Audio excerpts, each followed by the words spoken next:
Welcome to the Extraordinary Podcast, where we identify God's uncommon work in common life. Recognizing God's work requires intentionality, but articulating it motivates and inspires. Don't forget to subscribe to never miss an episode. In today's episode, I have a conversation with Kelli Oldfield, who her and her family recently moved to the Burlington area from another state, and we explore areas to what it looks like with the transition, how God is faithful, and how God can continue to use us wherever we are. So let's get into the conversation today. Kelli, thank you for taking time to be a guest on our podcast today, and you are not alone today. If people can see, you might be rocking your almost 4-month-old Nathaniel. So if there's some noise in the background, people will understand where it's coming from. Yes. But thank you, Kelli, and Nathaniel. Thank you for being here too. we appreciate it. So as we begin, could you share a little bit about?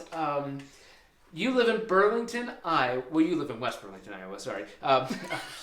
Didn't want to have any divide there. But you did not grow up here. Right. You recently moved. Can you tell us about what brought you here and how the transition has been going? So ultimately, we came here for work for Andrew, my husband. And when we knew we were looking for work, Andrew's parents and sister are in this area. So it was either, I said, if we're going to move, we need to be near some family. So we're here, back in his hometown. And what does Andrew do? He is a chaplain at the hospital. And so you were living in a very close area to where you grew up, correct? Absolutely. So what are some of the things that you've been processing as you... Yeah. So in terms of challenges, certainly, again, grew up in 20 minutes from where we were living when we moved. So I worked at the same place for 14 years, started during college and then had continued on. We attended the same church for 16 years. So definitely had a strong sense of community in northern Indiana. So that certainly has been a challenge. And certainly in the first year, it's like the year of first, right? We moved on Labor Day, so like 2 or 3 weeks ago, it occurred to me, like, okay, it's strawberry season. So normally I go with a friend to go strawberry picking. Well, we didn't do that this year because she's in Indiana, and I could not find a place to go strawberry picking. So those challenges, like everything that's like, oh, we're missing things, along the way. But certainly positives, being near Andrew's family, that has been a huge blessing. And as we've been here, we had Nathan dedicated. His parents came to that. They never attended church with us when we lived in northern Indiana. So that's been a huge, huge blessing. So it's been a huge 9 months of transition, particularly having a child in that period as well. I think you recently redid your kitchen. Yes. And so a lot of... even though a lot of those changes are extremely good, having a child's wonderful, right? Right. But it's still a lot of changes that you and your family have been processing. Right. But we're grateful to have you here in Burlington. Thank you. And so can you share maybe a hobby or two that you have? Well, during the summer, we love to be outside. So hiking, walking, biking, love to run, and then love to garden, sew, read. What kind of stuff do you can? Mostly tomato stuff, strawberries. Now, like you're asking me that, and I'm like blanking out. Corn salsa. We did a lot of corn salsa a couple years ago. Green beans, that sort of thing. I'm just curious. In our church in Illinois, we had there's a family that they did a ton of canning, and so I just.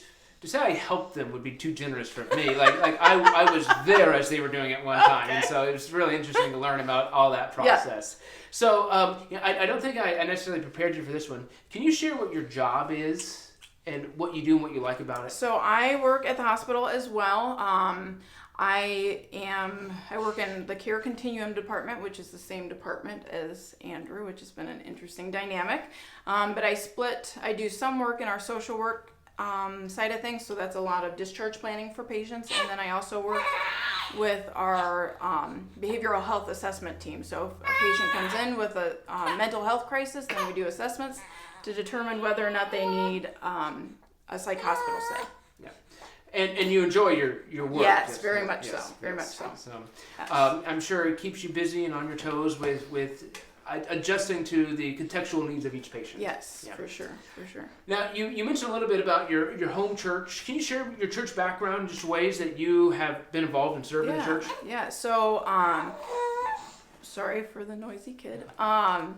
So, I was born and raised in the church, attended that church that I grew up in until I went to college, and a little bit of Nazarene history. My one grandpa was a Nazarene pastor, and my other grandpa was a Wesleyan pastor. So when my parents got married, they said, okay, the missionary church is the like middle ground sort of thing.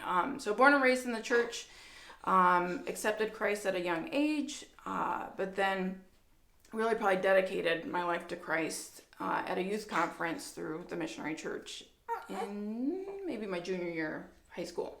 What was the youth conference? Can you explain that a little bit? Yeah, so in the missionary church, there's what they call 3 DYCs, so 3 districts. So the North Central, which is the district we were in, and the 2 neighboring districts. Went to Toledo, Ohio every year at Christmas time, and went to a retreat center at a hotel, and would have sessions, and then there was volleyball and Bible blitz, different activities. It was always a lot of fun. How long is the conference? 3 days between Christmas and New Year's. Okay. Yeah. And so that's when you dedicated. Yes. That's when you became serious about it. Yes, absolutely. So how did that change in you? So what was it like before that conference and after that conference? So before, really, like, I was attending church regularly, again, born and raised, but much how do I say it? More of a social opportunity. I was in church anytime the doors were open, that sort of thing. But in terms of making it my own faith, that's really like what changed, is wanting it to be a personal relationship versus just this thing you do. Were you involved in various activities in the church before then? Oh yeah, youth group, I think, went on college resumes and just about everything else. And Bible quizzing, yes, for sure. The reason I ask that is a lot of times we do church things, but we're not necessarily where Jesus wants us to be. And I just like to sometimes we think just because we're in proximity to Jesus, where Jesus wants us to be. And so it's more than just doing activities or participating in events. Right. It's deeper than that. Right. So that's why I asked that question specifically. So what are some of the ways that you volunteered and served in the church? In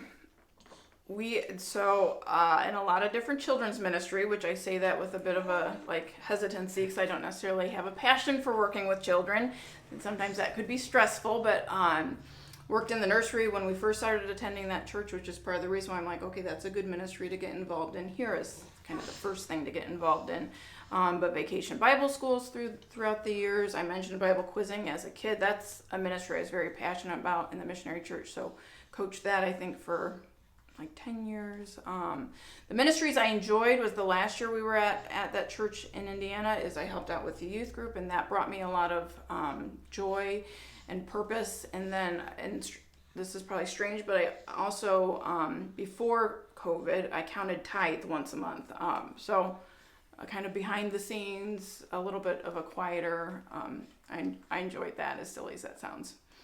So you don't like to be up on stage in front of everybody? No. I should say I played my cello on occasion, but that was rare music ministry. That was very few and far between, and caused me a little stress. Now. Do you still play the cello? I do on occasion. Okay, you got to keep those calluses built up. Exactly. Yeah. Yes. Well, I know of people who I can't play the cello, but I had a cousin who played for his other grandma at the nursing home one time, and he hadn't played for years. His fingers were just killing him afterwards. Yes. And so I laughed. And the muscles, it's like playing a sport. If you don't play, you lose the muscle. Yes. But anyway, yes. Yeah. So well, that's great. I appreciate you sharing that, and just kind of your history and transition. You mentioned kind of the community that you had at your previous church for 16 years, I believe you said. What does community mean to you? Like, what does it mean that you left? I didn't know you were going to ask that, and I might get emotional. We had a really good small group through our church. And one of the couples had just left earlier this morning that came out to visit us. But just living in community with one another, doing life, having meals around a table together, sharing prayer requests and needs and helping out, and just, again, doing life. I mentioned going to a strawberry patch with my friend. Another church friend, we would can applesauce at the end of the applesauce season. Just different things like that. Not doing this formalized, clean the house, do all that, but just like, okay, come over, the microwave may be messy, but we're going to can applesauce regardless of that sort of thing. That's what, I miss that, frankly. Sorry for springing that on you a little okay. bit. So part of, I think, what I'm hearing is there's no judgment within that. Right. And in if the microwave is messy or whatever, and particularly when you have kids at home, right. Sometimes they're a convenient excuse as to why the house is messy. Right. But we can sometimes get caught up in those types of things. I've heard it said before that if hospitality is about, well, my house has to be clean, then hospitality is about you, not the other person. Very and true. I can't say I'm good at that, but I understand the sentiment and the challenge with that. Right. Because extending hospitality is not about me; it's about the other person. Right. So thank you for sharing. And let's come back to your job a little bit. Okay. So you explained your job, and you kind of have two sides of it. What are ways that, even though you may not be able to explicitly talk about Jesus, that Jesus uses you in your job? I think that, especially on the social work side, it's a little bit more. I sit in an office and I share an office with several different ladies, and I think all those ladies know that my husband's the chaplain there, so that sends a message right out of the gate. But like, just for example, last week there was music playing, and secular music, and they're like, "Oh, do you know this song?" And I'm like, "No, I don't know this song." So just those, I think the ways in which we do life differently, perhaps, has been really the biggest thing. I'm always super cautious when we have like psych patients that come in and mention religion in any way, because I want to be conscientious that I'm not proselytizing or any of that. So I try very hard to keep my personal opinions to myself. But behind the scenes with staff, certainly they're aware that life's a little different for me than maybe for them. And one of our callings as followers of Jesus is to treat everybody with kindness, compassion, as though they have value, because they do. Right? Absolutely. And regardless of what field you work in, if you work in a field that interacts with people, you're going to find people that you just don't mesh with. Right. Maybe that's overly kind. But so we still have to treat people with dignity, with kindness, as though they have value. And you are helping patients get discharged or helping them navigate certain things and trying to help them succeed. Right. I'm sure you encounter situations where people aren't helping themselves, though. Oh, absolutely. So how do you display Jesus when you encounter frustrating situations? Frankly, it's usually conviction after the fact. Like, I should have said or done this differently. On the mental health side, we get patients come in with addiction and homelessness, and you set them up hopefully with resources or things that they can do differently. But when they come back in, you're like, oh, shoot. And like I said, sometimes it's after I've left the room that I've gone, I could have done that differently, or I could have said something differently, or displayed compassion, or whatever that is. So I feel like I'm not always great about that, but certainly I'm aware, Holy Spirit is convicting, that's for sure. Would you say you've improved? Yeah, let's say that, yes. Well, I just, sometimes we can be overly critical of ourselves. Maybe so. And, I think I've been a pastor for 13 years now. I do things differently now than I did 10 years ago. True. But in 10 years from now, I'm going to do things differently then than I do now. And I'll probably look back at what I'm doing now and be like, what was I thinking? And so hopefully we're always improving and growing in those capacities. But those moments are sometimes we can kick ourselves for that. Yes. But I assume there are times that you, whether here or other jobs, you've encountered patients who are very dissatisfied with themselves, like they're struggling, whether it's how they can do this or how they can overcome something. Have you encountered those types of things? How do you help those individuals? There's some people that they just need a kick in the pants, right? Right. There's some people that need a hug. Right. Right. Yeah. And knowing the difference is sometimes difficult to discern. Yes. But I remember I've encountered people, at least third generation poverty, and there were two brothers, and they were late teens. One might have been 19, so somewhere there. And I asked them, "What do you dream about being?" They couldn't answer that question because that was never in the realm of possibility. Right. And so I was just curious if you'd encountered those types of things. Yes, because it breaks your heart because in that type of thing you have so much more potential. Right. But because of influences in your life, you don't know that's a possibility. Right, for sure. And so your heart breaks for those situations. But at some point we have to take responsibility for our own actions. So anyway, that's kind of what I was alluding to, and apparently very vaguely. But anyway, I appreciate. So, but I wanted to ask you about. I imagine the last 9 months, probably 12 months, because Andrew moved over the summer last year. Yes, he did. Have been. Just difficult for you. I'm sure there are a lot of positives, but if we're going to be honest, it's you moved from your family to his family, right. Changed jobs, had a child, left a lot of things that you. So, and maybe this is overgeneralizing it, but do you have any words of encouragement for people? Oh man. God is faithful. I mean, absolutely faithful. I think, that would be probably the biggest encouragement that I have seen time and again, in the journey to even make the decision to come out to Burlington. I'd have something weighing on me and kind of feel like, okay, God, like, I'm not sure what if this is, and God would provide an answer, clear answer. I'm not always good at discerning his voice, but abundantly clear, along the way. And my favorite verse is, trust in the Lord with all your heart, lean not on your own understanding, all your ways acknowledge him and he will make your path straight. But like when I get confused, when I have, moments where I'm like, what, I'm not quite sure what's going on or why this is happening or why do I feel this way, like that life verse, like trusting in the Lord, not relying on my own thought process and understanding, that's always been carried me through. Yeah, and having those scriptures can help keep us balanced. And as you said, God brings clarity and helps us understand and what we are trying to do. And sorry, he's making funny faces. So,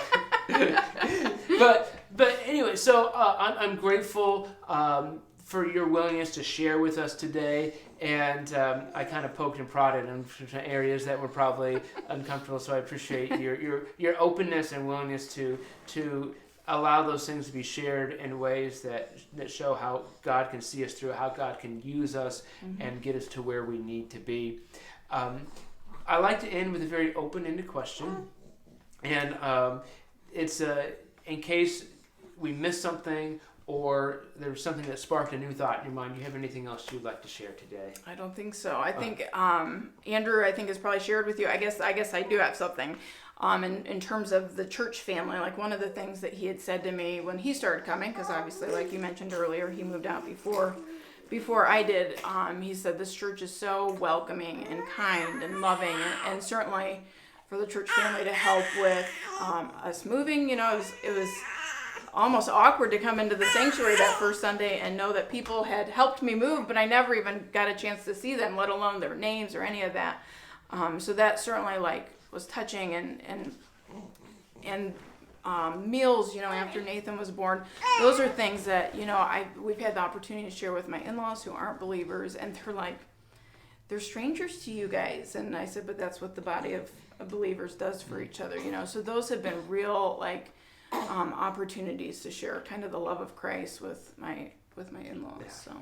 So appreciate that. Well, awesome. That's wonderful. And because you weren't there when people moved. You No. you had another truck that you were bringing. Right. Yes.